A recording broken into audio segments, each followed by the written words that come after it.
वालों को अस्सलाम वालेकुम। नाज़रीन ग्रामी, आमतौर पर यह ख्याल किया जाता है कि अमेरिका के पास दुनिया की बेहतरीन फौज है, जिसका अंदाजा इस बात से भी लगाया जा सकता है कि अमेरिका अपने दिफा पर सालाना 500 अरब अमेरिकी डॉलर खर्च करता है।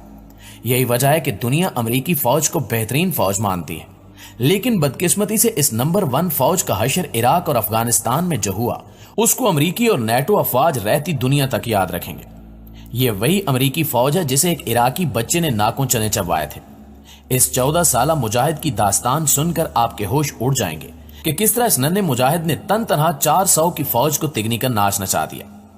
दोस्तों, ये कहानी है 22 जुलाई सन 2003 की, जब अमेरिका की फौज के लगभग 3 या फिर 400 जवान अपने पूरे हथियारों और एडवांस टेक्नोलॉजी के साथ इराक के मशहूर शहर यानी मूसल के एक घर में हमला करने के लिए तैयार खड़े थे।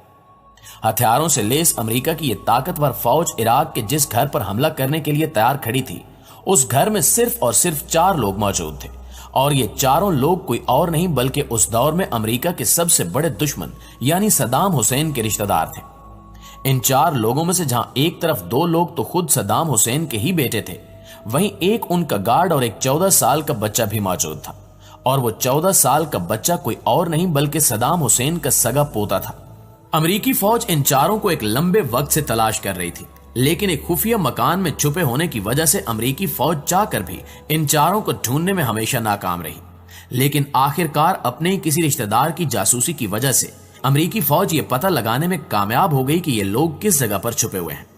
यही वजह थी कि पता लगते ही अमेरिकी फौज ने बगैर कोई गलती किए पूरी ताकत के साथ उस मकान पर हमला कर दिया, और मकान के अंदर मौजूद उन चारों लोगों ने भी जब अपने सामने इतनी बड़ी और खतरनाक फौज देखी तो हाथ खड़े करने की बजाय लड़ने का फैसला किया। और ये एक ऐसी लड़ाई थी जो सदियों तक याद रखी जाएगी।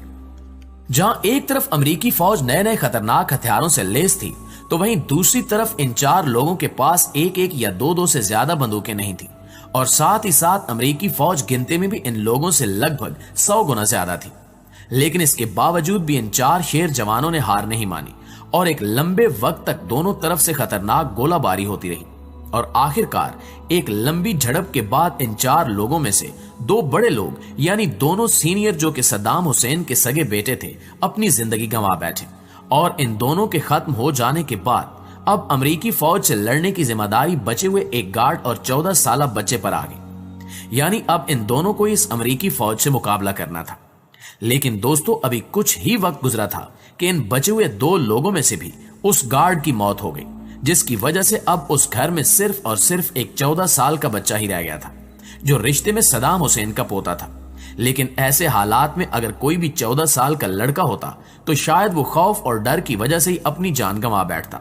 लेकिन सद्दाम हुसैन का ये पोता, कि जिसे आज पूरी दुनिया मुस्तफा हुसैन के नाम से जानती है, ने ऐसी हालत में ऐसा काम किया और ऐसी बहादुरी दिखाई कि जिसकी वजह से वो तारीख में हमेशा हमेशा के लिए मशहूर हो गया। ना सिर्फ मशहूर हो गया बल्कि पूरी दुनिया आज इसको 20वीं सदी के सबसे बहादुर बच्चे के तौर पर जानती है। यानी आज के दौर में इसको 20वीं सदी का सबसे बहादुर और सबसे निडर बच्चा माना जाता है,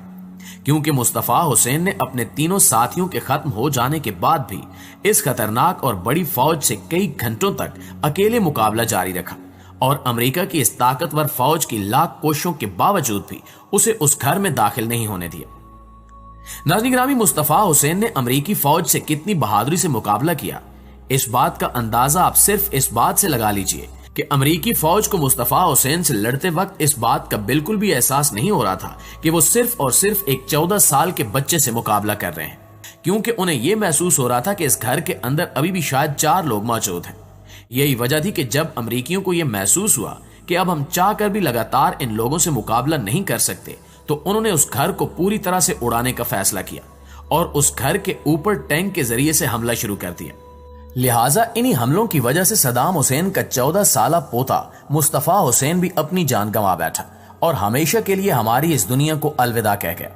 लेकिन दोस्तों, इस ऑपरेशन के पूरा होने के बाद जब अमेरिकी फौजियों को इस बात का पता लगा कि हम लोग सिर्फ और सिर्फ एक 14 साल के बच्चे से मुकाबला कर रहे थे, तो ना सिर्फ वो लोग बल्कि उस दौर में पूरी दुनिया के ही होश उड़ गए थे, और दुनिया भर के तमाम बड़े बड़े न्यूज चैनल्स पर मुस्तफा हुसैन के बारे में ही चर्चा की जा रही थी। यही वजह थी कि उस दौर में दुनिया वालों ने मुस्तफा हुसैन को 20वीं सदी का सबसे बहादुर बच्चा मान लिया था। सिर्फ आम लोगों ने ही नहीं बल्कि अमेरिका के न्यूयॉर्क टाइम्स में भी इससे मुतल्लिका एक आर्टिकल छपा था और रॉबर्ट नाम के एक मशहूर मजमून निगार ने लिखा था कि अगर ये बच्चा हमारे मुल्क में होता तो हम इस बच्चे के पूरे मुल्क में स्टैचू बनवाते, और ना सिर्फ स्टैचू बनवाते बल्कि बार बार हर जगह इसको याद भी करते रहते, क्योंकि आने वाले लोगों के लिए यह बहादुरी की एक मिसाल बन चुका है। नाज़रीन ग्रामी, अमेरिका की यह दुश्मनी सद्दाम हुसैन के खानदान से ही नहीं थी बल्कि शुरू से ही अमेरिका सद्दाम हुसैन का दुश्मन था, इसलिए इन्हें एक साजिश की मदद से फांसी चढ़ा दिया गया। लेकिन यह बात भी याद रखिए कि जब उनको फांसी दी जा रही थी तो वहां मौजूद अमेरिकी फौजी भी ज़ारो कतार रो रहे थे। एक अमेरिकी मुसन्निफ ने सद्दाम हुसैन की जिंदगी के आखिरी दिनों के बारे में लिखा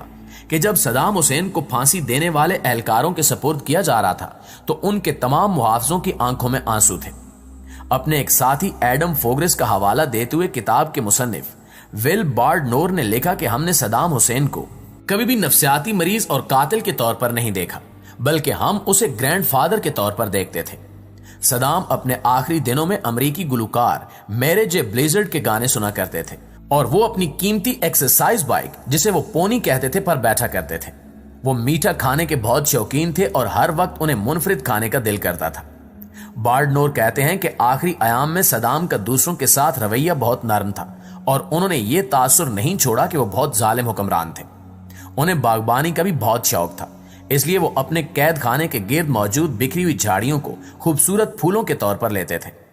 सद्दाम हुसैन अपनी खुराक के हवाले से भी बहुत हसास थे। नाश्ते में पहले ऑमलेट, फिर मफन्स और फिर ताजा फल खाते थे, लेकिन अगर ऑमलेट कहीं से भी टूट जाता तो वो उसे खाने से इनकार कर देते थे।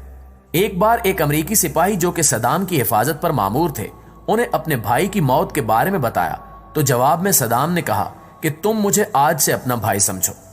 उन्होंने एक दूसरे मुहाफिज से कहा कि अगर मुझे मेरे अपने पैसे को इस्तेमाल करने की इजाजत मिले तो मैं तुम्हारे बेटे की तालीम के अखराजात अदा करने के लिए तैयार हूं। जैसे जैसे वक्त गुजरता गया, मुहाफिजों की सद्दाम से दोस्ती बढ़ती गई। बार्डनोर कहते हैं कि सिपाहियों की यही कोशिश थी कि सद्दाम हुसैन को खुश किया जाए और जवाब में सद्दाम भी उनके साथ मजाक किया करते थे और माहौल को खुशगवार रखते थे। बहुत से सिपाहियों ने बाद में बार्डनोर से कहा कि उन्हें इस बात पर पूरा यकीन था कि अगर इनके साथ कुछ बुरा होता तो सद्दाम इनके लिए अपनी जिंदगी की परवाह भी न करते। जब भी सद्दाम हुसैन को वक्त मिलता तो वो सिपाहियों से पूछते थे कि उनके खानदान की हिफाजत कौन करता है। इस किताब का सबसे हैरानकुन हिस्सा वो है जिसमें बताया गया कि अमेरिका का दुश्मन समझे जाने वाले सद्दाम की मौत पर सिपाही बहुत गमगीन हुए। इन सिपाहियों में शामिल एडम रोथरसन ने बार्डनोर को बताया कि जब सद्दाम को फांसी दी गई तो हमें लगा कि हमने उसे धोखा दिया है। हम खुद को कातिल तस्वुर करते थे। हमें लगा जैसे हमने एक ऐसे शख्स को कत्ल कर दिया है जो हमारे बहुत करीब था। जब सद्दाम हुसैन को फांसी दी गई और जब उनकी लाश को बाहर लाया गया तो बाहर मौजूद हजूम में शामिल लोगों ने उन पर थूकना शुरू कर दिया और उन्हें गालियां देने लगे, जिसे देखकर सिपाही रोने लगे और अपनी मुलाजमत छोड़कर वापस चले गए। जी तो मुआजिज दोस्तों, ये थी हमारी